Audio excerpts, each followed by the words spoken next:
میں یہاں لڑکیوں سے کہوں گا کہ engineer, engineering, biotechnology, architecture, یہ سب کورسز کے ساتھ I S, I P S, I F S, I R S, group 1 group 2 کی بھی تیاری کرو.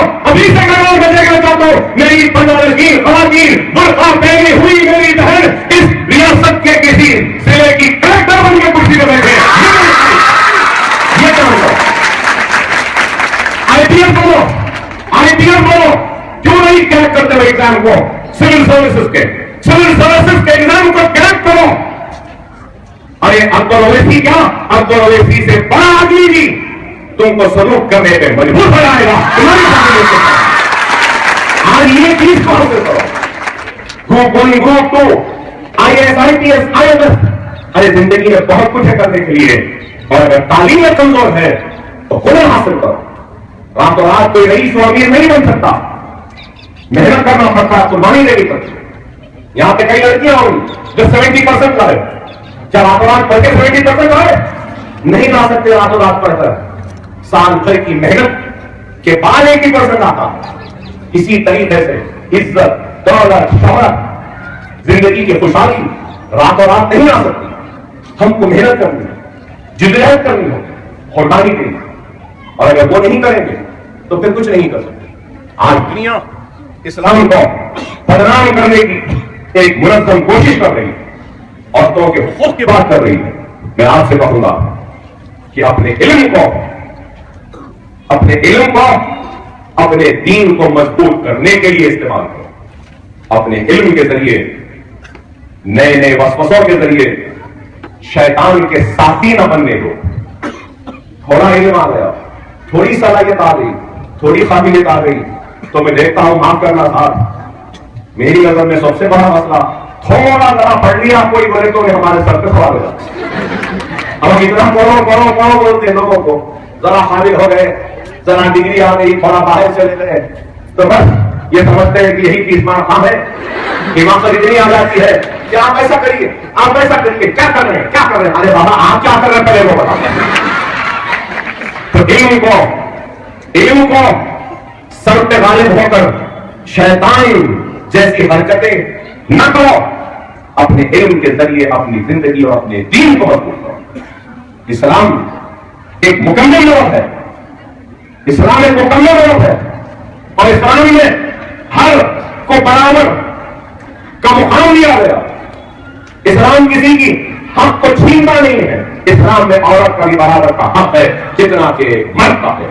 کسی مذہب میں ماں کے قدموں کے نیچے جنت نہیں ہے، صرف اسلام میں ماں کے قدموں کے نیچے جنت ہے. یہ اسلام. آپ فخر کریں کہ آپ مسلمان، اور لوگوں کے بہکاوے میں نہ رہیں کہ مساوات، عورتوں کا رائٹ، عورتوں کو ایسا دینا ہے، ایسا دینا ہے. کہنے والے مجھے سالہ ملت یاد آتے ہیں. ہمارا معاملہ، ہماری چیز ہم طے کر لیں گے، ہمارے مسائل کو حل کر لیں گے. سالہ کہتے تھے زمانے میں، یا بزرگوں کو یاد ہوگا، ارے بابا ہمارا ہے ہم دیکھ لیں گے، تم کو کیوں فکر ہے. سارا اردو کا دفنی محاورہ تھا کہ ماں سے زیادہ چاہیے پاپا کٹنی کہلائی. سارا یہ کہتے تھے. ہم سے زیادہ ہماری بچیوں کو جانے لگے. ماں سے زیادہ کوئی آزاد کو چاہ سکتا ہے؟ تو اس لیے کہتے ہیں کہ ماں سے زیادہ چاہیے پاپا کٹنی کہلائی. اب میں بولنا نہیں چاہتا یہ کٹنے کون ہے، مگر آپ جان سرکار سے. تو آپ اس بات کو سمجھیے کہ آج یہ لوگ ہمارے بیچ میں ایک فطور اور فتنے کو پیدا کر ہمارے ایمان کو کمزور کرنے کی سازش کر رہے ہیں. مسلمان لڑکی آئی اے ایس بنے گی، اپرتی اویسی کی خواہش ہے کہ آئی ایس بنے، حیثیت بنے، لیکن میں کہوں گا کہ تم آئی ایس کی کرسی پر بیٹھو، کلکٹر کی کرسی پر بیٹھو، یا پولیس کے کمشنر کی کرسی پر بیٹھو تو کسی طریقے سے بیٹھو، حجاب کر کے بیٹھو، اپنا تم شرمندہ ہونے کی ضرورت نہیں ہے. ارے آج اگر کسی انسان کے پاس کوئی قیمتی چیز ہوتی ہے، ہیرا موتی، کوئی اچھا سیٹ، ایسا لگتا ہے ایسی رکھ دیتے آپ. ہیرا رہا تو مخمل میں کپڑے میں لپیٹ کے اس کو حفاظت سے رکھتے ہیں. اور مسلمان کے لیے اس کی بیٹی، اس کی ماں اس کی بیوی ہیرے موتی اور کسی بڑی چیز سے زیادہ قیمتی ہے، اس لیے اسلام نے اپنے بہن کو سوچنے میں رکھا ہے۔ آج اس چیز کو سمجھنا، میری بہنوں سے لڑکیوں سے درخواست کہ تعلیم میں توجہ دو، اور صرف تعلیم نہیں، دین کے لیے بھی وقت نکالو، اور دین عالموں سے حاصل کرو، خدا را انٹرنیٹ سے دین حاصل نہیں کرو۔ ارے کسی عالم کے قدموں کے نیچے بیٹھ کے علم کو حاصل کرو، دین کو حاصل کرو۔ اگر موبائل فون کی صحبت میں دین حاصل کریں گے یا علم حاصل کریں گے تو وہ علم شیطان کی طرف آپ کو لے آئے گا، اور نیک علماؤں کی، نیک اور اچھے استادوں کی خدمت میں بیٹھ کر اگر علم حاصل کریں گے تو وہ علم تم کو دنیا بھی دلائے گا، تمہاری آخرت کو بھی سنبھالے گا۔ پرہیز کرو، اچھی چیز حاصل کرو، خراب چیز سے دور کرو، نماز کے پابند رہو، ماں باپ کا احترام کرو، ضعیفوں کی عزت کرو، چھوٹوں کے سر پر شفقت کا ہاتھ رکھو، یتیموں کی مدد کرو، بے سہاروں کی مدد کرو۔ اگر آپ کے پاس دولت نہیں ہے تو میں کہوں گا کہ دنیا میں سب سے دولت مند آدمی وہ ہے جس کے پاس علم کی دولت ہے۔ اگر کوئی لکھپتی ہے، کروڑپتی ہے، زمیندار ہے، جائیداد ہے، کچھ بھی ہے، تو میں سمجھوں گا کہ وہ آدمی غریب ہے اس کے سامنے جس کے پاس علم کی دولت ہے۔ اور آپ یہ نہ سمجھیں کہ ہم غریب ہیں، نہیں، آپ غریب نہیں ہیں، آپ علم کی دولت ہے آپ کے پاس جو سب سے بڑی دولت ہے۔ اور اگر آپ کسی کو پیسہ نہیں دے سکتے تو مایوس نہیں ہونا، آپ کسی کے لیے خیرات نہیں دے سکتے تو مایوس نہیں ہونا، آپ کے پاس زمین نہیں کسی غریب کو زمین دینے کے لیے تو مایوس نہیں ہونا، آپ کے پاس ہیرے موتی نہیں دینے کے لیے تو مایوس نہیں ہونا۔ آپ کے پاس زمین، جائیداد، نوٹ، ہیرے موتی سب سے بڑی دولت ہے، وہ علم کی دولت ہے۔ اپنے گھر میں، اپنے محلے کے اطراف میں اگر کوئی غریب بچے ہیں تو گھر جا کر 2 گھنٹے 5، 6 یا 10 بچوں کو اپنے دیوان خانے میں بٹھا کر علم کی دولت سے ان کو سرفراز بناؤ، علم کی دولت ان میں بانٹو، یہ سب سے بڑی دولت ہوگی، سب سے بڑا بانٹنا ہوگا۔ یہ تو کر سکتے ہیں، کچھ نہیں، چھوٹا دیوان خانے میں 5 بچوں کو بلا لو، محلوں میں گندی مٹی میں گندگی میں کھیلنے والے بچوں کو بٹھاؤ، علی بے سکھاؤ، ABC سکھاؤ، کچھ تھوڑا سا پڑھا لو، ٹریک پہ لگا دو پڑھی کا۔ اگر آپ 1 سال اس پہ آپ توجہ دیں گے تو آئندہ سال وہی اپنے ماں باپ کو مجبور کر کے اسکول میں داخلہ لے، اور اس کا اجر آپ کو ملے، اس کا اجر آپ کو ملے۔ آج میرے اسکول میں 100 کے لیے 600 700 درخواستیں آتی ہیں، مگر آج سے 12 برس پہلے کیسا تھا معلوم آپ کو؟ مسجدوں سے اعلان کراتا تھا فری اسکول ہے بچوں کو پڑھاؤ، فری اسکول ہے بچوں کو پڑھاؤ، کوئی نہیں آتا، کوئی نہیں آتا۔ ارے آؤ آؤ، مسجدوں سے اعلان دوروں میں بولتا تھا، کوئی نہیں آتا۔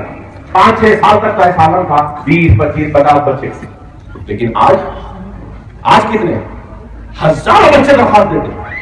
ابھی میں نے یہاں سنا، یہاں جب شروع ہوا تو 27 تھے اور آج 706۔ یہ کرسیاں 1000 ہیں، 1000 لڑکیاں بیٹھی ہیں، اور میرے اتنی لمبی تقریر کو اطمینان سے سن رہے ہیں۔ الحمدللہ، اللہ کا شکر۔ ارے آج میں آپ یہی کہوں گا کہ زندگی میں ایک مقصد رہنا چاہیے، وہ زندگی جس زندگی میں مقصد نہیں وہ زندگی ناکارہ ہو، بیکار۔ مقصد زندگی کی ہو، زندگی میں مقصد بنا ہو، اگر مقصد نہیں تو وہ زندگی بیکار۔ عبدالدین اویسی کی زندگی کا مقصد عزت، شہرت، نام، دولت نہیں ہے، میرے زندگی کا مقصد ہے تو حیدرآباد کے ہر میرے بھائی اور بہن کے گھر میں علم کی روشنی کا ٹمٹماتا ہوا دیے کی روشنی دیکھنا، یہ میری زندگی ہے۔ آپ بھی وہ مقصد بناؤ، آپ بھی وہ مقصد بناؤ۔ کل کو ہم مر جائیں گے لیکن دنیا ہم کو یاد رکھے گی تو ہمارے کام سے یاد رکھے گی۔ اکبرالدین اویسی جب مر جائے تو اکبرالدین اویسی نہیں چاہتا کہ دنیا یاد رکھے اکبرالدین اویسی کو، اس لیے کہ کرودی اویسی بہت اچھا تقریر کرتا تھا، بہت بڑا مخرر تھا، دیہات کے مخرر تھا. نہیں، میں نہیں چاہتا میرے مرنے کے بعد دنیا میرے کو مخرر کی طرح یاد رکھے، بلکہ میں چاہتا ہوں کہ میرے مرنے کے بعد میری عمارتیں، میرے اسکول، میرے کالجز کے ذریعے وہاں پڑھنے والے بچے میرے اس کام کے ذریعے مجھے تا قیامت تک زندہ رکھے. یہ پہچان بنانا مقصد ہے. نہ لائبریری بناؤں گا کہ دیا بنا دوں گا، لیب بن جائے گا، لیکن کل کو جب میں مر جاؤں گا میرا نام لینے والے نہیں رہیں گے، مگر یہ لیب اور یہ لائبریری میرے نام کو زندہ رکھے گی، اور وہاں پہ لوگ کہیں گے کہ اس لیب کو اکبر اویسی نے بنایا. تو آپ بھی ایسا کچھ کام کرو، آپ بھی کچھ ایسا کام کرو. اللہ نے آپ کو علم کی دولت سے نوازا ہے، اس دولت کو بانٹو، اس دولت کو بکھیر دو، اس دولت کو عام کر دو، تو اللہ آپ کی زندگی کو بھی سنوارے گا، آپ کی آخرت کو بھی سنوارے گا.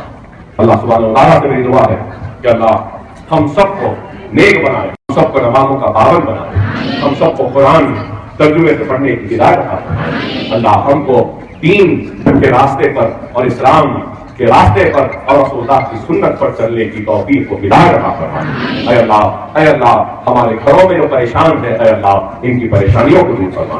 اے اللہ ہمارے گھروں میں جو مصیبت زدہ لوگ ہیں، گھر میں ہمارے بھائی یا ہمارے دور کے رشتے دار، وہ ہمارے جاننے پہچاننے والے یا ہمارا کوئی بھی مسلمان بے روزگار ہے، اے اللہ ہم میں جو بیمار ہیں ان کو شفا کاملہ عطا فرما. اے اللہ ہم میں جو پریشان ہیں ان کی پریشانیوں کو دور کرنا. اے اللہ ہمارے گھروں میں خیر و برکت عطا فرما. اے اللہ ہم کو کامیابی اور کامیابی عطا فرما. اے اللہ ہم کو علم کے دولت سے مالا مال کر دے. اے اللہ ہماری مصیبتوں کو دور فرماتے ہوئے ہمارے کام کو قبول فرمائے. الحمدللہ.